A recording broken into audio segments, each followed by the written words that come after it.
In today's video, I'm going to teach you how to claim 1 month Discord Nitro free mobile. If you're on Android or iPhone, you can grab a 1 month Nitro trial right from the app. A quick heads up, trials can vary by region and eligibility, and they usually require a valid payment method. You won't be charged today, but it will auto-renew at the regular price when the month ends unless you cancel before the renewal date. Start by opening the Discord app on your phone.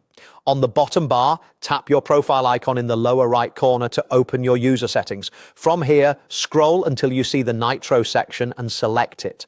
This takes you to the Nitro landing page. You should see a banner that says, "Try Nitro free for 1 month." If you don't see the trial offer, make sure your app is updated, you're signed into the correct account, and you haven't already used a Nitro trial on this account. Tap the button to continue to the 1 month trial. The app will now ask you to add a payment method. On Android, you can use a credit or debit card or pay through Google Play using the billing profile already connected to your Google account. On iPhone, you can use a credit or debit card or pay through your Apple ID with the payment method on file. If you already have a payment method set up with Google Play or Apple, you'll just need to confirm it. Otherwise, add a valid card or approved payment option.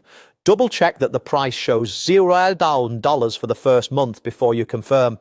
Once your payment method is ready, confirm the subscription to start the trial. The activation is immediate. You'll know it worked when you see Nitro features unlock right away, like profile flare, animated emojis, higher upload limits, and server boosts. If it doesn't activate, try closing and reopening the app or sign out and back in to refresh your account status. A few tips to keep in mind. Nitro trials are typically one per account, and family or shared devices may have existing trials used via the same store account. If you plan to cancel before billing, manage your subscription where you started it. In Google Play, subscriptions on Android, in your Apple ID subscriptions on iPhone, or via Discord's billing settings if you added a card directly. Mark your calendar with the renewal date so there are no surprises. That's it. Enjoy your month of Nitro, explore the features and decide if it's right for you.